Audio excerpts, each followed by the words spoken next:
I trap 3 times as hard off this hard when them wops coming. Phone goes so hard, I swear to God, I got my block jumping. Pyrex locking up this work while this guap coming. Swear I go so hard off this hard when them wops coming. 3 times as hard off this hard when them wops coming. Phone goes so hard, I swear to God, I got my block jumping. Pyrex locking up this work while this guap coming. Swear I go so hard off this hard when them wops coming. Drop out this pot, turn my block to a hot spot. Pull up on me, we flipping cars like a chop shop. Marble blue valleys, mop hanging out this handgun. Wops want this work, I'm on the block making handoff. This buckle on my waist, the same ticket that. What's good, what's good, what's good? It's time for that Coach for the Streets, hosted by Mafia and Paint. Y'all hit that like button, subscribe to the channel, ding the notification bell, and leave up the traps you've been serving. We serving every day. It's Friday, TGIF to everybody. Hope everybody enjoy their weekend. Don't inherit no bad vibes from nobody. Keep that shit up out your circle. Man, as everybody would know, at midnight last night, with it being officially Friday,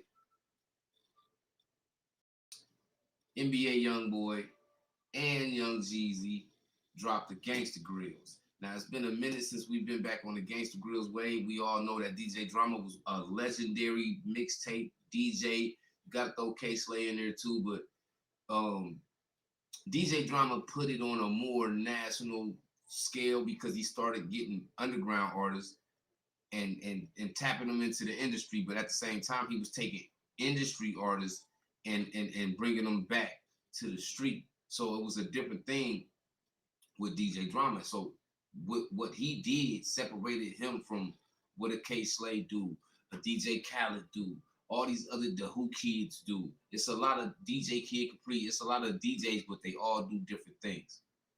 So shout out to DJ Drama for putting these Gangsta Grillz together, because we've been waiting for Gangsta Grillz for a long time, and it's dope to see it come back, and it's dope to see, you know, how he putting it together, and it's dope to see NbaYoungboy have a Gangsta Grillz, because, like, let's just be honest, he hot right now. He been hot. Like, if that wave still was going on, NbaYoungboy would have had a whole just as many Gangsta Grillz as Lil Wayne at this point. You feel me? And Jeezy, this like him going back to his roots, because most of all his mixtapes was Gangsta Grillz mixtapes. So it's like he going back to that remedy of the Trap or Die Jeezy, even though in this far in life,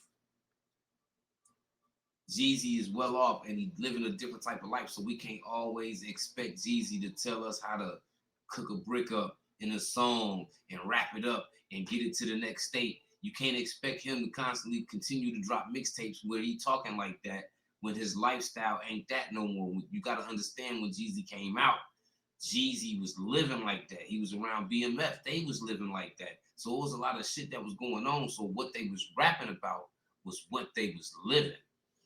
Now when you hear him rap, you hear about the vacations, the lavish living, you don't hear about so much street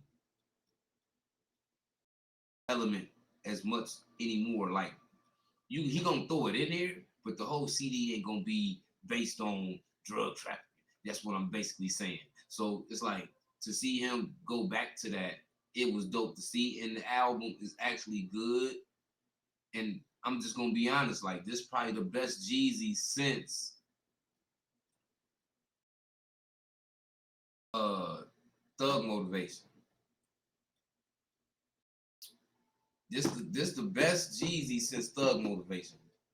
And it's like he took recess on us, because a lot of them albums was missing. They was missing us. You know what I mean?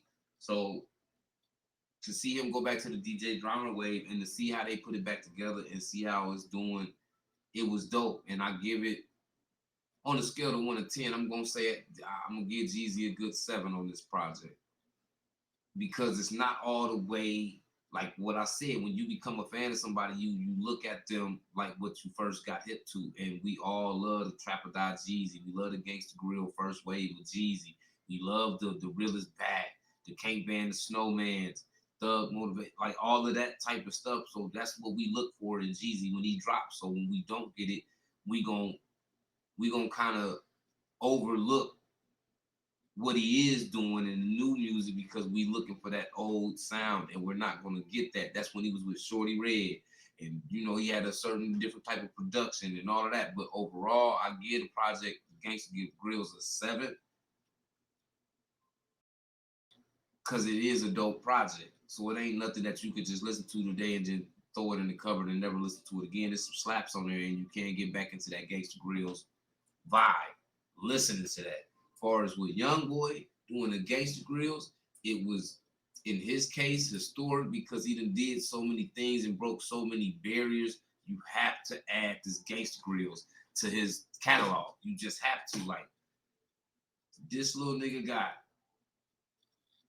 a plethora of mixtapes, albums. Like, this nigga records at a pace 100 times Tupac.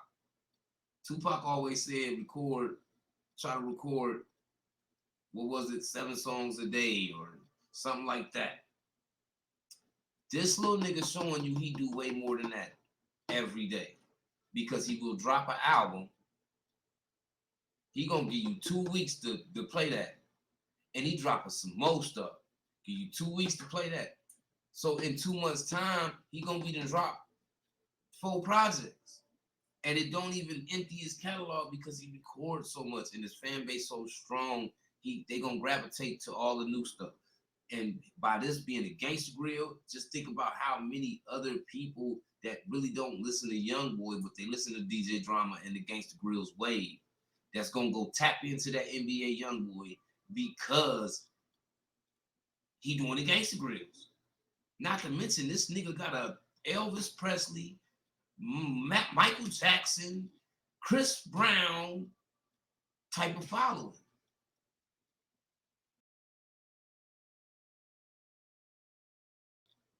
So it's dope to see. And then when you see all of this that's going on, you see NBA Youngboy, Jeezy, both drop Gangsta Grillz. That's 2 big projects. That's 2 big artists. Then you got people like Fredo Bang drop something.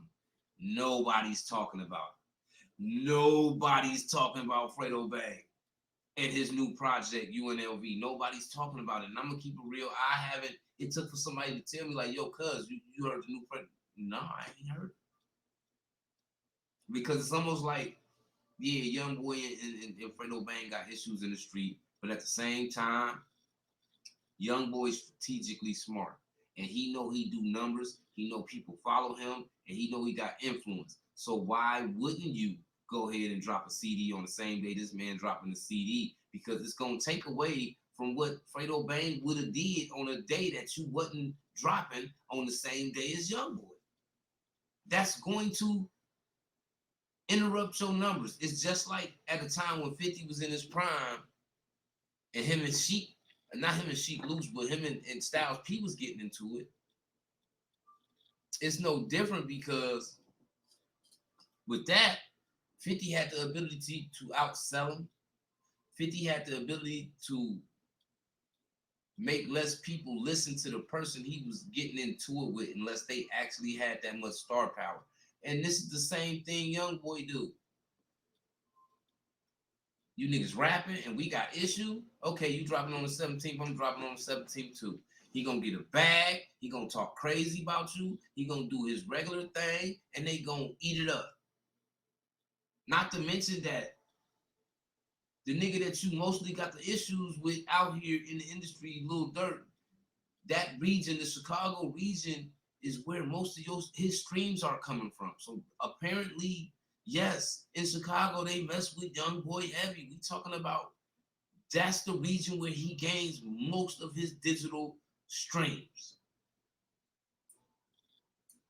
So you add that to the fact that how many projects he done dropped since Durk dropped? A whole bunch of them. No, they haven't all went platinum, but they all have been for sure money grabs. For sure. And not just that, but you got Lil Durk's backyard is your most streamed area. And niggas wonder why Youngboy going to Chicago on his tour. You know why? Because when you look at your analytics, it's going to tell you where most of your streams in the regions and shit, where your streams coming from the most. And apparently it's showing them that it was Chicago. And I would be going to Chicago too. I got to get my bag. You did? Yeah. Yeah. Yeah. Like, you know, you don't understand the whole thing with analytics, and you got to follow the analytics because the analytics is showing you where you can go get your money from with no problem. You see what I'm saying? Yeah, you got issues over there, but never get this intelligent young nigga fucked up because he play dumb sometime in public, or he acts stubborn sometimes, or most of the time. Don't get the fact that he militant, he's smart, and he's strategic. So don't think he gonna show up on business, but ain't gonna be about his business to put himself in harm's way enough to die in Chicago. That's just not gonna happen. And I don't care how many ops he got that wish that's what's happening, but this young nigga got too much money, too much muscle. He ain't just backed by himself and his team. The nigga smart enough to build and tap into other sections, and he got control of young niggas in so many sections you don't even know. And we ain't gonna even mention he got Louisiana on his back. Not just Louisiana, but he also got Birdman backing him.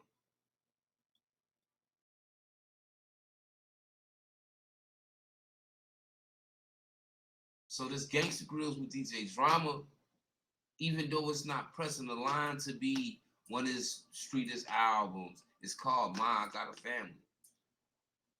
I like the fact that he switched it up like that, because the nigga will go on Demon Time for a whole mixtape. So to be able to come back and, you know, the first few songs is mostly centered around, you know, this girl and stuff like that. I can acknowledge that because it just shows another side of Youngboy. Like, he can turn that demon switch off and do something else. So he really showing you, like, I'm a real artist for real. It's just, you know, my fan base really like me for what I rap about, but I can do this too. Youngboy really top tier in the game.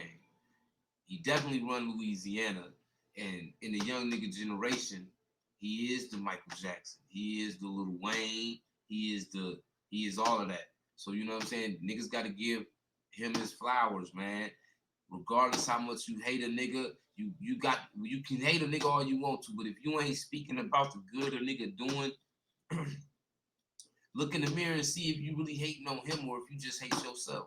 You did? Y'all hit that like button, man. Subscribe to the channel, ding the notification bell. Don't leave about the trap till you've been served. It's time for that culture for the streets. Hosted by Mafia and Paint, man, and we serving every day, man. Y'all check us out. Content drop. I'm on the block making handoff. This buckle on my waist, the same ticket that I pay for rent. Chase down this bread, never will I ever chase a bitch.